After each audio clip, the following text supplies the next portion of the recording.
रजा हारून साहब, पहले ये बताइए कि ये आपके ख्याल में खान साहब और पीटीआई की तरफ से आर्मी चीफ और फौज के लिए जो एक अच्छे बेहतर और नरम लहजे में बयानात सामने आ रहे हैं, आप समझते हैं ये अच्छा शगुन है या अब वक्त गुजर चुका है?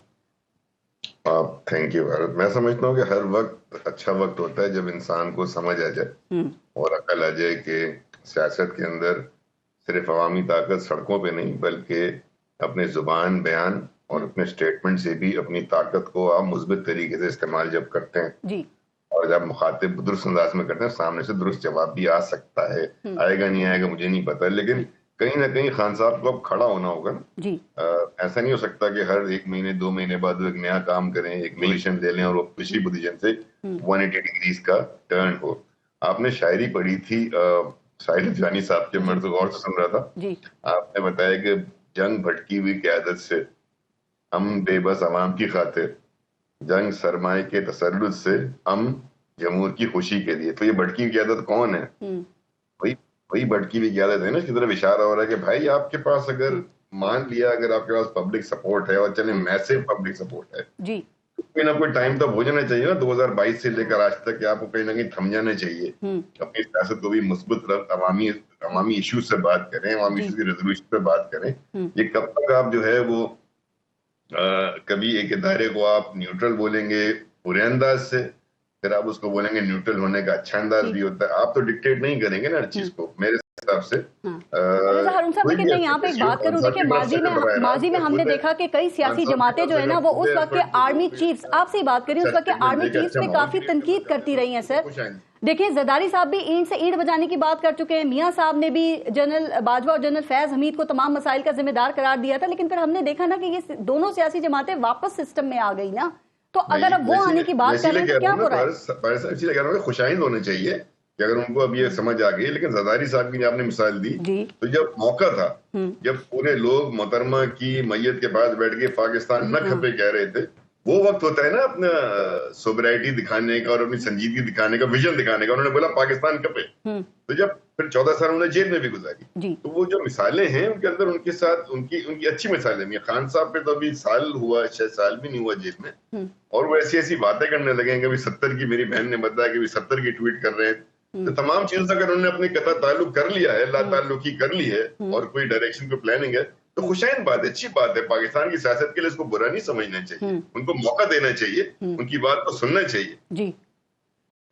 आप ठीक कह रहे हैं। वो अब फौज ने भी तो में पे माफी मांगने का ऑप्शन रखा है ना, तो ठीक है, अगर पाकिस्तान तहरीक इंसाफ सपोज आगे चल के माफी मांग लेती है या जो डिजिटल दहशतगर्दी कही जा रही है ये रुक जाती है, तो जाहिर है जो मफाहमती मामला है वो आगे तो बढ़ सकता है, हालात बेहतरी की तरफ जा सकते हैं ना। बिल्कुल अच्छी बात है। इमरान खान साहब, हम देखें ना, आप किसी को अच्छा लगे ना लगे, एक बड़ी सियासी जमात के सरबराह है ना, वो पसंद किए जाते हैं अवाम में। और उनकी तरफ से अगर अब कोई उन्होंने अपना रिवर्ट किया है अपने पुराने वर्जन से, अपनी पुरानी स्टेटमेंट से पीछे आ रहे हैं, माफी मांगने को अगर जा रहे हैं जैसे आप कह रही हैं, तो माफी मांग लेना कोई बुरी बात थोड़ी।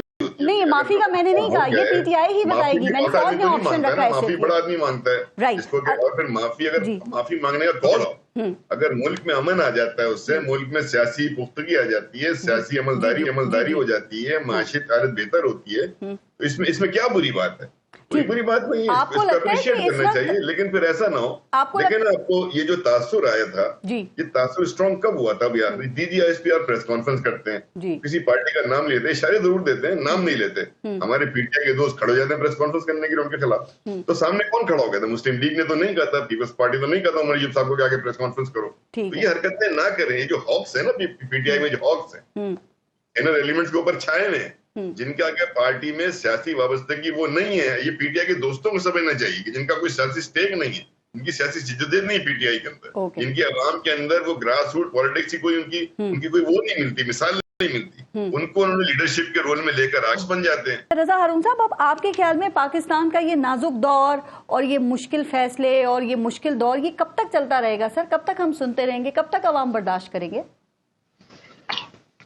ये तो मुझे नहीं पता, लेकिन ये मुझे जरूर मालूम है कि जब तक तमाम मकबूल सियासी जमातें, उनके रहनुमा साथ बैठकर चार्टर ऑफ इकोनॉमी नहीं करेंगे, मुश्किल फैसलों में एक लाइन ऑफ एक्शन कौम को नहीं देंगे, अगले 20 साल 25 साल की बात नहीं करेंगे और सिर्फ इक़्तिदार की रस्साकशी रहेगी और यही बयानात रहेंगे, यही माहौल रहेगा, तो यकीन माने ना मईशत बेहतर होगी। फिर सियासत किस लिए होगी? सियासत बेकार है फिर जब मईशत बेहतर नहीं है। तो अवामी उमंगों को अब इनको समझ लेना चाहिए ना।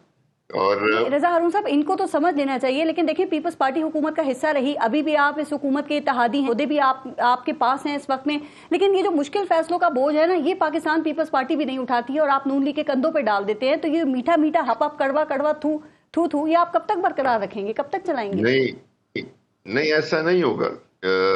मैं तो इस बात को नहीं समझता कि क्योंकि हम काबीना में नहीं है तो ये बोझ हमारे ऊपर नहीं आएगा, बिल्कुल आएगा। जब थे तब भी नहीं माना आपने, और पाकिस्तान के 2 18 माह में भी नहीं माना। पाकिस्तान के 2 सूबों में पीपल्स पार्टी की गवर्नमेंट है और उस गवर्नमेंट के पास भी काफी कुछ फैसिलिटीज होती हैं, पावर्स होती हैं अवाम को रिलीफ देने की, तो ऐसा नहीं होगा। लेकिन मैं उससे बड़ी बात करना चाहता हूँ ना, मैं ये बात करना चाहता हूँ कि अवाम को ये बताना पड़ेगा। और एक बहुत जो मेरी बात रह गई या कट गई कि जो सबसे बड़ा इस वक्त अवाम को बताना है वो ये बताना है कि मुश्किल वक्त है, अच्छा वक्त नहीं है। कोई इमरान खान साहब आके कोई अच्छा वक्त नहीं लेकर आ सकते।